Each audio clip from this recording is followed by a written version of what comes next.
오늘은 30문이죠. 지난 시간에 30문을 조금 했고요. 우리 뒤에 조금 더 해보겠습니다. 그리스도에 값주고 사신 구속을 성신께서 우리에게 어떻게 적용하십니까? 성신께서 효력 있는 부르심으로 우리 안에 믿음을 일으키시어 우리를 그리스도와 연합하게 하심으로 그리스도에 값주고 사신 구속을 우리에게 적용하십니다. 우리가 지난주에 배운 것이요. 이 성령의 역사하심이 우리들에게 효력 있도록 하기 위해서 믿음을 우리 가운데 일으키신다 하였어요. 믿음이라는 것은 내가 무엇인가 교육되어서요, 아니면 어떤 생활 가운데 오랫동안 익숙해졌기 때문에 믿음이 저절로 생기는 것이 아니에요. 믿음은 하나님께서 우리들에게 주시는 하나님의 능력이에요. 그것이 믿음이에요. 하나님이 은혜를 거둬가시면요, 저 사람 믿음 있던 사람이야 했던 사람도 그냥 땅에 떨어져서 깨져버릴 수밖에 없게 되는 거고요. 저 사람은 언제 믿음이 자랄고 했던 사람이 그냥 한순간에 왈칵 커서 다른 사람을 양육할 만한 사람으로 더 큰 나무와 거목과 같은 이런 믿음의 사람으로 성장되기도 하는 것이에요. 그래서 믿음은 하나님께서 우리들에게 주시는 것이고요. 하나님에 의해서 우리가 발생되어지는 것이 믿음이라는 거 우리가 지난번에 생각해 보았습니다. 오늘은 우리가 성경을 한 군데 읽고 이후에 계속 생각해 볼 말씀을 찾아보겠습니다. 창세기 15장 5절 말씀입니다. 15장 5절 한 절만 함께 보겠습니다. 시작. 그를 이끌고 밖으로 나가 이르시되 하늘을 우러러 묵별을 셀 수 있나 보라. 또 그에게 이르시되 내 자손이 이와 같으리라. 아멘. 아브라함에게 하신 약속이죠. 아브라함에게 큰 민족이 되게 하시겠다 이렇게 말씀하시고요. 이 큰 민족이 되게 하시겠다는 이런 표현이 여기에 오늘 15장 말고 그 앞으로 가도 12장에도 나와 있죠. 우리가 지난주에 읽어본 말씀입니다. 아브라함뿐만이 아니라 땅의 모든 족속 가운데서 복받을 사람이 많게 하겠다라고 얘기했어요. 여기서 보면 15장 5절에 내 자손이 이와 같으리라 하반절에 그렇게 얘기하고 있죠. 또 그에게 이르시되 내 자손이 이와 같으리라. 이와 같다는 말은 하늘에 묵별처럼 셀 수 없게 많게 해주시겠다는 말씀입니다. 여기서 내 자손이 이 말씀을 하셨는데 이제 아브라함에게 하셨던 말씀이기 때문에 직접적으로는 청중은 아브라함의 후손이 되겠어요. 그러니까 아브라함의 핏줄, 그 사람들이 첫 번째 대상자가 되겠지만 여기서 얘기하는 내 자손이라는 말은 그뿐만이 아니라 모든 족속들 가운데에서의 얘기하는 것이에요. 혈육적인 내 자손, 아브라함이 만약에 성씨가 아시라면 뭐 돌쇠, 뭐 철새, 여러 가지 이름이 쭉 있으면 그 아시만 전부 다 하나님 앞에 복을 받느냐 그 말이 아니라 그 후손들과 함께 하나님께서 나중에라도 그 복받을 사람들이 되게 하시는 무리 가운데 있는 사람으로서 또 족속들을 얘기하는 것이에요. 그러니까 아씨가 아니더라도 김씨도 박씨도 최씨도 황씨도 무슨 씨도 어떤 사람들 가운데서도 하나님의 복받을 사람들을 마련해 두셨는데 그 사람들을 다 얘기하는 겁니다. 다. 그러니까 핏줄, 혈통적인 핏줄만을 얘기하는 것은 아니라는 것이죠. 아브라함의 자손에 대한 이 약속 후에요. 이후에 이사야 선지자가 또 똑같이 말씀하여서 우리들에게 강조하고 있어요. 한 군데 더 찾아봅시다. 이사야 53장 11절입니다. 함께 읽습니다. 시작. 그가 자기 영혼에 수고한 것을 보고 만족하게 여길 것이라. 나의 의로운 종이 자기 지식으로 많은 사람을 의롭게 하며 또 그들의 죄악을 친히 담당하리로다. 아멘. 예수님께서 말씀하신 대로 보면 그대로 이루어질 것을 우리들에게 얘기하고 계신 거예요. 이 말씀을 잘 기억하고요. 마태복음 20장 28절입니다. 함께 읽습니다. 인자가 온 것은 섬김을 받으려 함이 아니라 도리어 섬기려 하고 자기 목숨을 많은 사람의 대속물로 주려 함이니라. 아멘. 많은 사람이라고도 여기 얘기하고 있죠. 앞에서는 뭐라고 얘기했었어요? 내 자손 이렇게 얘기하고 마태복음에 와서는 많은 사람 이렇게 얘기하고 있어요. 그러니까 앞에서 얘기했던 아브라함의 자손 가운데에서 내 자손이란 말을 제가 설명을 드릴 때에 혈통, 핏줄의 자손뿐만이 아니라 모든 족속 가운데서 아브라함의 혈통이 아닌 모든 족속 가운데서도 복받을 만한 사람들도 같이 여기에 총칭하는 것이다. 이렇게 말씀했는데요. 여기에 많은 사람들도요. 아브라함 때로부터 하나님이 알고 계셨던 그 많은 사람들을 얘기하는 것입니다. 비슷한 뜻이 되겠죠. 하나님이 그렇게 되기로 알고 있는 많은 사람들을 얘기하는 것이죠. 여기에 대한 사람들은 미리 아시고 그 많은 사람들의 무리 가운데 있게 하시겠다는 거예요. 그러니까 우리가 하나님의 백성이 된 것은 우리가 스스로는 잘 모르지만 하나님은 미리부터 그 많은 사람들, 또 아브라함의 핏줄, 이거 다 아신다는 거예요. 어떤 사람이 하나님의 그 많은 무리 가운데 있을지, 또 하나님께서 얘기하시는 내 자손 가운데 있을지 하나님은 이미 아신다는 겁니다. 우리의 구원은요, 알미니안 쪽에서는 우리가 어떤 열심히 하고 노력하고 해야지만이 우리의 구원을 이룰 수 있다라고 얘기하거든요. 그들의 주장은 우리가 열심히 할 때 구원받는다는 거고, 여기 장로교 쪽, 우리가 얘기하고 있는 이 칼빈 쪽 이쪽에서는 우리의 구원은 하나님이 이미 결정 내셨다는 걸 얘기하는 거예요. 우리의 의지가 아니라 하나님의 의지에 의해서 우리는 구원받게 된다는 것입니다. 그러니까 알미니안 쪽에서는 굉장히 열심을 추구하죠. 열심히 해야 되고 막 애를 써야 되고 자기의 구원이 실패되지 아니하도록 하기 위해서 힘을 써야 되고, 왜냐하면 그렇지 않는 순간에 실패돼 버리거든요. 구원이.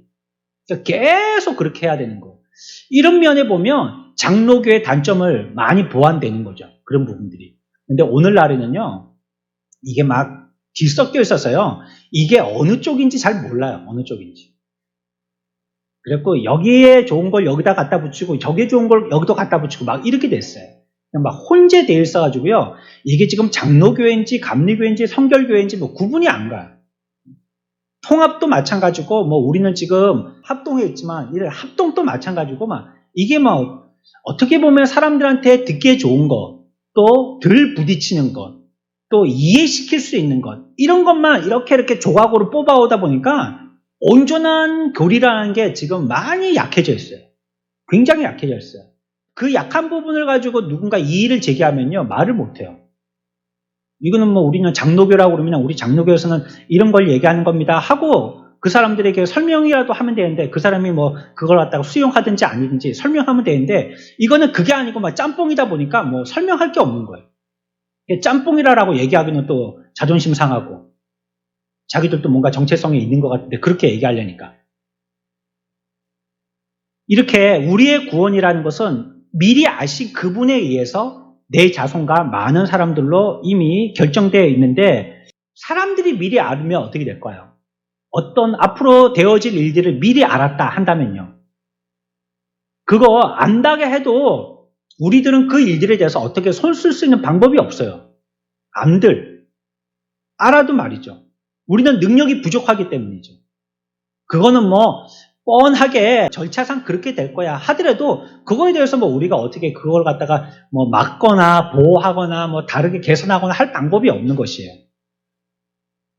그러나 하나님께서 이 많은 사람들에 대해서 미리 아심에 대해서는요, 우리가 그냥 인간들이 그냥 알기는 했지만 손 쓸 수 없는 것뿐만이 아니라 하나님께서 어떻게 하시겠다 하는 말씀이 포함되어 있는 겁니다. 그분이 아신다는 것은. 그분이 어떻게 하겠다는 거예요. 내가 안다고 하는 거는 그냥 아니까 팔짱 끼고 가만히 있는 게 아니고 어떻게 하겠다는 거예요. 개입하시겠다는 거예요. 그분이 그 백성된 자들을 안다, 내 많은 족속들을 안다, 내 많은 백성들을 안다라고 했을 때는 뭔가를 하시겠다는 겁니다. 그러니 많은 사람이요, 하나님 앞에 이 많은 사람의 포함, 또 모든 족속이라는 이 무리 가운데 포함된다면 이거는 하나님의 복 받는다는 얘기입니다. 그것은 하나님께서 지으신 사람들을요, 복 받도록 다 하실 것을 말씀하시는 것입니다. 하나님은 모르시는 것이 없기 때문에, 전지하시기 때문에요, 어떤 사람이 어떤 과정을 통해서 복 받을지 미리 다 아시는 것이에요. 우리가 복 받는 것도요, 하나님께서 그 아시는 과정을 통하여서 그 사람이 복 받게 되고, 또 그걸 하나님이 이미 아시는 거죠. 그 말씀이 계속해서 변함없이 하나님의 말씀으로 계승되고요, 또 선지자들이 이야기하고 그 이후에 또 예수님도 그 뜻이 변함없다고 지금 계속해서 말씀하고 있는 것입니다. 예수님께서 그분 스스로 많은 사람들의 대속물, 자기의 목숨을 그 사람들의 대속물로 주시겠다 이렇게 얘기하고 있어요. 이걸 또 바울이 사도들의 가르침을 통해서 우리들에게 말씀하고 있습니다. 우리 여기도 한번 성경을 찾아보겠습니다. 로마서 5장 18절입니다. 함께 읽습니다. 그런즉 한 범죄로 많은 사람이 정죄에 이른 것 같이 한 의로운 행위로 말미암아 많은 사람이 의롭다 하심을 받아 생명에 이르렀느니라. 아멘. 여기서도 어떤 단어가 나오죠? 앞에서 얘기했던 마태복음 20장에 나오는 어떤 사람이요? 많은 사람 얘기하는 거죠. 많은 사람들. 앞에 우리가 더 위에서 찾아보았던요. 창세기 15장에서는 어떤 자손이요? 네 자손이요. 그러니까 이런 사람들에 대해서 하나님이 아시는 거예요. 목자가 자기 양이 어떤 양인지 안다는 뜻입니다. 어떤 양인지. 띵똥띵똥 학교 수업이 끝나가지고 막 수십 명의 아이들이 교문에 물밀듯이 몰려 나와도 엄마는 자기 아이는 금방 찾아낸다는 거예요. 우산 쓰고 있고 다 얼굴들이 가려 있어도 엄마는 보면 딱 안다는 거예요. 출국장에 캐리어를 밀고 막 사람들이 막 물처럼 쏟아져 나오는데 거기에 보면 출장 갔던 자기 남편 딱 보인다는 거예요. 그 많은 사람들한테 그게 딱 찾아지더라는 거예요. 여러분들도 뭐 주차장에 많은 차들이 있지만 이거는 안 되겠다. 자기 차를 딱 보는 사람들이 있는데 어떤 사람들은 자기 차를 못 찾았고 남의 동에 가가지고 막 이거 막 이상한 사람들 빽빽빽빽빽 누르고 다니고 있고 그건 안 되겠다. 그건 안 되고 하여튼 자기 것은 자기가 다 안다는 겁니다. 내 것은. 내 자손도 다 알고 내 양도 다 알고 우리 가족도 다 알고 알더라 이 말씀을 지금 하고 있고 그걸 계속 창세기 15장에서 말씀하고 있고 우리가 앞에서 봤던 마태복음 20장에서도 얘기하고 있고 또 로마서 5장에서도 얘기하고 있는 것입니다. 한 범죄로 이거 누구 얘기하는 거죠? 아담 얘기하는 거죠. 아담. 그죠? 에덴 동산에서 아담 우리가 지금 그 수요일날 배우고 있습니다. 그 한 범죄자로 이와 같이 정죄되었다. 이걸 얘기하고 있습니다. 이제 로마서 5장 19절입니다. 함께 읽습니다. 한 사람이 순종하지 아니함으로 많은 사람이 죄인된 것 같이 한 사람이 순종하심으로 많은 사람이 의인이 되리라. 네. 이게 앞에서 얘기했던 자기의 목숨을 많은 사람들의 대속물로 주려 한 그로 말미암아 많은 사람들이 생명에 이르렀다는 뜻입니다.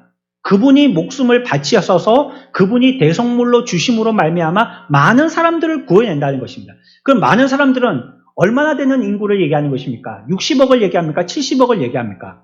어떤 사람들요? 하나님의 백성된 사람들을 얘기한다는 거예요. 이게 많은 사람들이라는 것이. 그래서 이것도 교리에서 차이가 납니다. 저쪽에서는 많은 사람들이면 다 구원받을 사람들 다 얘기한다. 그 사람들이 믿기로 작정한 사람들 다. 내가 믿는다고 한 사람들은 다라는 거예요, 그냥. 지금이라도 내가 겉으로 보기에는 모르겠지만 이 사람이 믿는다고 했으면 이 사람도 다. 이 사람도 믿는, 이 사람도 다. 그래. 믿는다고 하면 다라는 거예요, 다.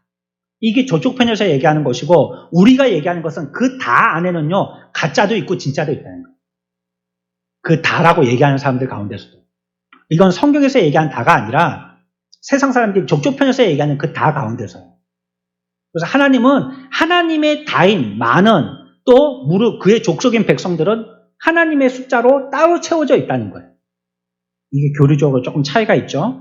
그 사람들, 그 많은 사람들을 구속하기 위해서 주님이 대속물로 자기의 목숨을 바치셨다라고 얘기하고 있어요.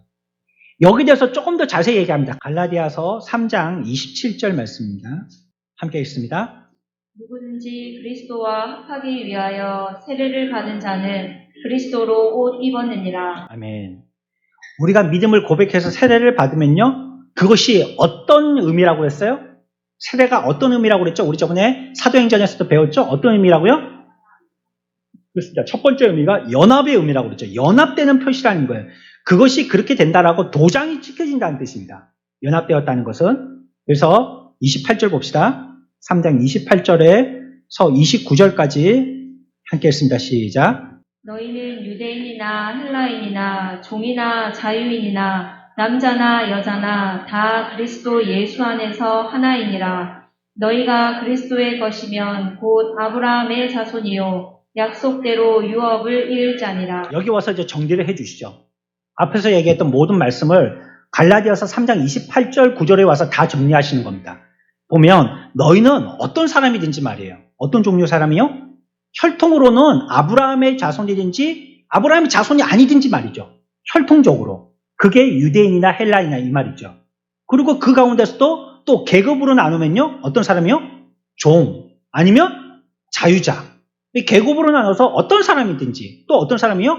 남자든지 여자든지 다 그리스도 예수 안에 있으면 하나라는 거예요. 하나라는 말이 뭐예요? 내 자녀가 된다 이 말이에요. 내 자녀가 된다는 것입니다. 누구든지 계층, 계급 따지지 아니하고 다 그리스도 안에 있으면 하나이다 라고 얘기하고요. 너희가 그리스도의 것이면 곧 아브라함의 자손이요 약속대로 유업을 이을 자니라. 거기서 말했던 그 뭇자손이 이거다라는 것입니다. 그리스도 안에 있는 자. 이 말을 한다는 것입니다. 그러니까 이거는 뭐 어떻게 혈통으로 나누어진 것도 아니고 계통으로 나누어진 것도 아니고 그런 게 아니라는 거예요. 여기서 얘기하듯이 그리스도 안에 있으면 그리스도 말미암아 하나로 연합되어 있는 자.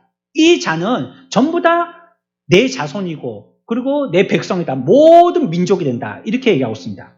그래서 앞에서 얘기했던 창세기 15장 5절에 뭇별들을 셀 수 있나 보라. 또 그에게 이르시되 내 자손이 이와 같으리라 한 약속이 갈라디아 3장 28절 29절에서 이와 같이 우리들에게 그게 무슨 뜻인지를 설명하고 있는 것입니다. 뭇별과 같이 많다는 것이 무엇을 뜻하는 것이냐? 이와 같은 것이라는 것을 우리들에게 얘기하고 있는 것이죠. 이것이 바로 거기에서 창세기 5장에서 말씀하셨던 그 약속에 대한 갈라디아서 3장의 말씀이 실현을 얘기하는 겁니다. 약속의 실현. 그대로 된다는 것을 얘기한 것이죠. 어떤 사람이든지 믿고 세례를 받으면 하나님이 자녀가 되어지고 세상에 그런 일들이 일어나기 시작되어진다. 그것을 말하는 것이죠. 차별이 없습니다. 성령께서 우리를 부르셔갖고 우리가 그분으로 말미암아 연합되어서 구속되게 되어진 것은 그분의 언약에 의해서 이루어진 대로 지금 실행되어져 나가고 있는 것입니다. 얼렁뚱땅 되는 게 아니라는 걸 말씀하고 계시죠. 그러니까 뭐 남녀 계급의 차이 없이 아브라함의 자손이 다 되어진다. 많은 사람이 아브라함의 자손이 되어진다. 이렇게 얘기하고 있는 것입니다. 사실은 우리는 이미 이 사건에 대해서 알고 있으니까요. 그렇지 뭐. 맞네. 맞는 말이네. 이렇게 하고 우리들은 그냥 긍정으로 넘어가지만요. 아브라함으로 보면 이게 참 허무맹랑한 소리 아니겠어요? 얼토당토 않은 소리겠죠. 마리아처럼 네가 임신했다 수태고지하듯이 이게 참 황당한 말이겠죠. 그렇죠? 널 통해 갖고 지금 아무도 자손이 없는데 이 나이 먹도록 자손이 하나도 없는데 그런데 나를 통하여서 하늘의 묵배를 보라니 그거 보면 뭐 하는데 이렇게 황당하게 생각할 수 있었을 거라는 거예요. 그렇지만 이제 이 땅에 예수님이 지나가시고 또 예수님이 왔다 가신 이후에 성령이 오시고 성령이 우리들에게 약속된 후에 바울이 복음을 전파하고 많은 사람들에게 이 복음이 전파되어서 그들에게 전달되어지고 이 일이 이 땅에 정말로 큰 현실로 나타나게 되어진 것을 우리는 보게 되어지는 것입니다. 그대로 되어진 것이요. 아브라함의 피로 하나님을 믿는 것으로 그치지 않고 이제 모든 족속 가운데 믿는 사람이 많이 생긴 걸 우리의 눈으로 목도할 수 있게 되어진 것입니다. 그래서 어떤 계급의 차별 없이 사람들이 많이 불러서요. 하나님의 자녀가 된다. 이렇게 말씀하시는 거예요. 그러니까 이것은 하나님이 그렇게 하시도록 하나님께 계획하시고 작정하신 것을 하나님이 그와 같이 효력 있게 부르셔서 적용시키신다는 겁니다. 다. 우리의 믿음이 그런 거예요. 우리는 우리의 믿음이 이렇게 됐다가 저렇게 됐다가 연약해졌다가 강해졌다가 그런 것 같지만 하나님께서 우리의 근실한 믿음의 뿌리는 놓고 계시지 않다는 거예요. 어떤 경우에는 그것이 자기가 느낄 뿐이지 하나님은 거기에 대해서 전혀 다른 마음이 없으신 거예요. 여러분들도 그렇잖아요? 자식이 부모 말을 잘 안 들었어요. 어떨 때는 때를 쓰기도 하고 혼날 일을 갖다가 행하기도 하고 아니면 진짜 혼나기도 하고 막 그렇게 했어요. 그렇다고 부모가 물론 화를 내기도 하죠. 나무래기도 하고 잘못한 걸 꼬집기도 하고 변상하라 하기도 하고 그렇게 하죠. 그렇게 하기도 하지만 그러나 부모가 자녀에 대해서 생각하는 그 생각은 그 아이가 잘못했다라고 그러면 너하고 2년을 끊겠다 요즘 뉴스 나오듯이 그렇게 하지는 않잖아요. 그 사랑은 그 밑에 그대로 지속적으로 깔려 있는 것입니다. 자기가 느끼기에 괜히 잘못을 하고 나니까 이거 엄마 오면 혼나는 게 아닌가, 뭐 큰일 났다 하고, 뭐 이거는 이제 나는 이제 여기 짐 싸갖고 나가야 되겠다 이렇게 생각할 뿐이지 부모는 그렇게 생각하지 않는 거예요. 우리의 믿음의 뿌리의 근거는 주님께서 우리들을 그와 같은 약속으로 언약에 근거해서 붙들어주고 계시기 때문에요. 이거는 약속이잖아요. 계약 체결. 앞에서 연합이고 도장 찍은 거라 했잖아요. 이거는 누가 하나가 파한다고 파해지는 게 아니에요. 같이 깨야 되는 거예요. 같이. 두 사람이 같이 도장 찍었으면 한 사람이 지금 뭐 계약서 찢었다고 계약이 파해지는 거예요. 두 사람이 같이 깨야 되는 거거든요. 이거는 깨질 수가 없는 약속이에요. 그래서 그분이 그와 같이 쥐고 계신 것은 신약에 와서 그와 같은 많은 사람이라는 이 말씀의 약속이 언약으로서 우리들에게 현실이 되어진 거예요. 하나님의 말씀의 신실하심은 시대가 지나서 이루어지지 않고 안개처럼 사라질 것 같지만 전혀 그렇지 않아요. 분명히 이루어지고요. 그 약속대로 분명히 성취된다는 것을 말씀하시기도 하시는 것이에요. 그래서 사람들은 이렇게 역사의 사건이 이루어질 때요. 아, 이것이 하나님의 말씀하시는 그것이었구나. 그제서야 알게 되는 것입니다. 하지만 하나님은요. 이렇게 믿는 사람들이 이 땅에 생기기 전에 많은 수의 사람들이 그럴 것이라고 미리 말씀하셨잖아요. 알고 말씀하셨잖아요. 모든 민족들, 묵족속들, 내 백성들 다 알고 계셨다는 것이죠. 미리 다 아셨다는 것입니다. 자, 그러면 또 한면으로 우리가 미리 아셨다는 것을 생각해 본다면요. 미리 아시고 그 백성들을 하나님의 백성으로 삼으셨다는 것은 거기에는 미리 아신 자에 대해서는 사람들은 전혀 어떻게 해결할 방법이 없다고 그랬죠. 그러나 하나님은 미리 아심에 대해서 해결할 방법을 갖고 계신 분이시라고 그랬잖아요. 그 미리 아신 내 자손이 저기 있어요. 내가 이 사람을 갖다가 내 자녀로 삼았어요. 그를 구원하기 위해서 대속물이 되게 하셨다는 거잖아요. 내 자녀가 될 것이기 때문에 그를 위해서 미리 아신 하나님께서 예수 그리스도로 그에게 대속물로 되게 하셔서 그를 구원해 내신 겁니다. 그러면 결론적으로 말하면 미리 아셨다는 것은 무슨 말이냐면 그 당사자에 대한 그 사람을 미리부터 사랑하고 계셨다는 거예요. 내가 예수 믿고 눈물 흘릴 때부터 사랑하신 게 아니에요. 나에 대한 하나님의 개념은요. 미리부터 아브라함의 이전부터 우리에게 대해서 알고 계시고 우리를 사랑하셨다는 겁니다. 여러분들이 조성되었나요 그때? 아브라함 때? 없었었죠. 예수님 때 있었나요? 없었었죠. 이제야 있는 거잖아요. 그러니 우리의 행위로 하나님의 사랑을 받는 게 아니에요. 사랑은. 내가 어떻게 하나님 앞에서 딸랑딸랑 으쓱으쓱 춤춰야지 하나님이 그걸 보고 아이고 잘하네 하면서 재롱잔치 한 걸 보고 용돈 주듯이 우리 사랑하시는 게 아니라는 거예요. 하나님이 사랑하기로 결정되어서 사랑하신 겁니다. 그러니까 내가 나이를 어떻게 보고 이거 나 사랑 안 하시겠지 이제 막 앞에서 말씀드린 거 뭐 아이가 잘못했을 때처럼 그렇게 생각하시면 하나님의 말씀에 대한 뜻을 갖다가 영 잘못 이해하고 계신 겁니다. 우리는 그렇게 생각할 것 같으면 이 세상에 하나님의 사랑받을 사람이 아무도 없습니다. 뭘 해야지 하나님이 사랑하시겠어요? 뭐 하나님 앞에 뭐 어디 뭐 호텔 가고 뭐 뷔페를 사드려야지 하나님 기뻐하시겠어요? 우리의 행위 가지고 하나님을 사랑에 만족해 드릴 만한 사람은 아무도 없는 거예요. 하나님이 우리를 사랑하는 것은 미리 하나님이 알아서 하나님의 백성 되어진 자이기 때문에 사랑하시는 거예요. 그분의 작정 가운데 우리들은 사랑하게 된 것이죠. 우리의 행위가 아니라는 거 우리가 기억해야 할 것입니다. 그리고 이렇게 구원하시기로 기뻐하셔서요. 그렇게 일을 이루시려고 다 작정하시고 그렇게 되도록 하신 것입니다. 그래서 이제 우리가 믿어서 비로소 이런 것이 생겼다고 말하면서 우리의 이야기를 우리가 믿으면서 어떤 삶에 대한 우리의 경험들 또 어떤 체험들, 간증들을 얘기하는 것이지만 사실은 그런 간증도요. 내 얘기라고 하지만 그건 반쪽뿐이 안 되는 얘기죠. 내 얘기일 뿐이니까. 사실은 하나님의 얘기가 들어가야지 완전한 얘기가 되는 거죠. 내가 어떻게 깨달은 것보다도요. 내가 믿기 전에도 알기 전에도 세상이 생기기 전에도 하나님 마음속에 이런 것을 다 알고 그리스도께서 이를 이루시려고 우리의 대표 노릇을 다 하셨다는 것을 성경은 얘기하고 있는 것입니다. 그래서 벌써 하나님과의 우리와의 관계가 성립되어 있다는 것을 얘기하고 있는 것입니다. 언제부터요? 아브라함 이전부터도. 이미 무별을 보라 할 때부터요.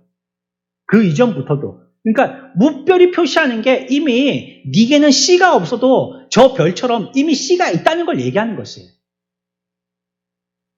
이 관계가 이미 성립되어 있다는 것을 우리들에게 얘기하고 있는 것입니다. 우리가 무엇인가 사실을 얘기할 때 그 사실이라는 것은 내가 정말로 알고 있어 하는 그 사실은 내가 경험한 것을 얘기하는 것이거든요. 그렇지 않다면 그게 사실이 될 수 없겠죠. 뭐 어떤 생각이나 어떤 관념이 될 수밖에 없겠죠.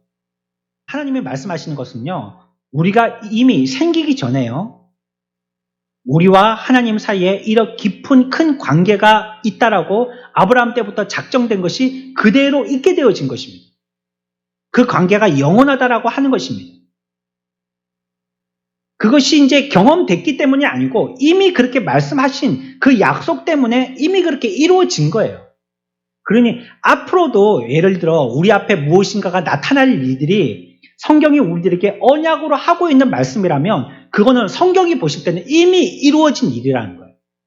그 일은 변개되지 않을 거기 때문에. 우리는 한 2030년쯤 가야지 그 일을 경험할 테니까 아직 우리들에게는 아는 일이 아니지만 하나님께는 언약하실 때 벌써 그건 아는 일이 됐다는 겁니다.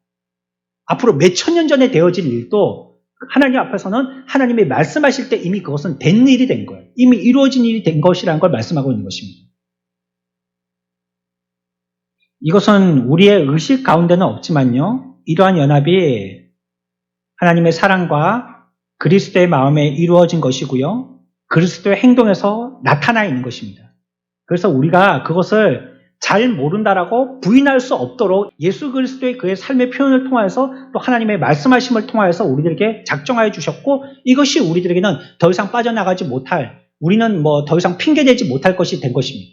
이미 그렇게 말씀하셨고 그렇게 되는 것이니까요. 이렇게 그리스도께서 우리들을 값주고 사신 이 구원에 대해서 하나님께서는 성령을 통해서 끊임없이 우리들을 적용시키시고요, 그 적용시키심의 역사는 그때부터 우리들에게 영원까지 계속 지속됨을 성경은 얘기하고 있는 것입니다. 우리의 믿음에 어느 정도의 득점할 때는 있지만요, 그러나 우리의 믿음이라는 게 전혀 깡그리째 뿌리째 사라지지는 못한다는 것입니다. 이건 주님의 근거 속에 있기 때문에. 그래서 오늘 우리가 생각했던 교리에서는 이런 것들을, 이런 적용의 부분에서 말씀하고 있는 것입니다. 자, 우리가 금방 생각했던 거 다시 한번 정리해가면서 문제와 대답을 같이 한번 읽어보겠습니다. 제가 질문하겠습니다. 그리스도의 값주고 사신 구속을 성신께서 우리에게 어떻게 적용하십니까? 성신께서 효력 있는 부르심으로 우리 안에 믿음을 일으키시어 우리를 그리스도와 연합하게 하심으로 그리스도의 값주고 사신 구속을 우리에게 적용하십니다. 그러니 우리가 이 땅에 살면서도 하나님이 부르시는 그 부르심은 항상 이와 같이 효력이 있다라고 얘기했어요. 그것은 우리의 믿음을 일으키기 위한 것이라고 했는데, 우리의 삶 가운데서 하나님의 부르심에 역사하지 아니하시고 무능력하시지 않습니다. 우리가 그 말씀을 믿고 의지하고 따라 나간다면 그 말씀에 약속하신 대로 하나님이 뜻하신 바대로 이루실 것입니다. 나를 자꾸 쳐다보지 마세요. 나를 쳐다보지 마시고, 우리도 오늘 아침에 배운 것처럼 왜 기적 나타나는 현상을 보고 하나님 그리고 예수 그리스도를 통해서 하나님을 보게 되는 것을 보지 못하느냐, 베드로가 꾸짖듯이 우리들도 나를 보면 자꾸 실망할 수밖에 없고 좌절할 수밖에 없고 끝없이 기적을 행해달라고 요청할 수밖에 없는 그런 연약한 인간들이니까 우리는 우리에게 대하여서 근거를 두지 말고 언약의 말씀의 근거를, 아브라함도 우습게 생각했지만 결국은 되게 된 것처럼 우리들도 그 말씀에 근거해야 되는 것이고요, 내 믿음이 흐려지거나 약해질 때도 나에게 자꾸 근거를 두지 말고 하나님의 말씀에 근거를 두어서 우리가 그렇게 되어질 것을 소망하는 자들이 되어야 되겠습니다.